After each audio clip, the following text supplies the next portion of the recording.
Hello বন্ধুরা, চলে আসলাম আবারও তোমাদের সামনে নতুন একটা ভিডিও নিয়ে। দেখো, এটা গতকালকের ভিডিও। গতকালকে আমাদের তো পৌষ সংক্রান্তির সময় মানে পিঠে করতে হয়, ওই দিনকে করা হয়নি, তার একটু মানে দেরি করেই পিঠেটা করা হয়েছে। দেখো, মা সব প্রস্তুতি করছিল।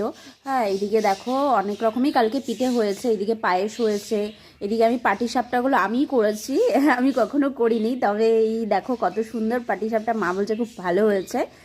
ওই যে ক্ষীর দিয়ে, মা বাড়িতে ক্ষীর বানিয়েছে, ক্ষীর দিয়ে পাটিসাপটা হচ্ছে। আর মা ওইদিকে পুলি পিঠেগুলো করছিল, ওটা রেডি করছিল, ওটাকে ভাপানো হবে পুলি পিঠেগুলোকে। ওটা আমি দুধে ভেজাইনি, ওটাকে ভাপিয়েছিলাম মা। তারপরে একটা কাজ পড়ে গেছিলো বলে মা চলে গেছিলো, তারপরে সবগুলো আমিই করেছিলাম, আবার মালপোয়াও করেছিলাম। দেখো, সব রাত্রেবেলাতে সব কমপ্লিট হওয়ার পর তোমাদের দেখাচ্ছিলাম। দেখো, ওইদিকে পুলি পিঠে হয়েছে, পায়েস হয়েছে, তারপরে হচ্ছে তোমার আর হচ্ছে কি, এটা তো নারকেলের পুর দিয়ে হয়েছে। আর এইদিকে হচ্ছে দেখো কতগুলো পাটিসাপটা হয়েছে, এই যে মালপোয়া করেছি, অনেক মালপোয়া হয়েছে, পরে ওটা আমি করেছিলাম। সবগুলোই আমি করেছি মোটামুটি, মা ওই পুরগুলো সব করে দিয়েছে, আর ওই পায়েসটা মা করেছে, বাদবাকি আমি করেছি।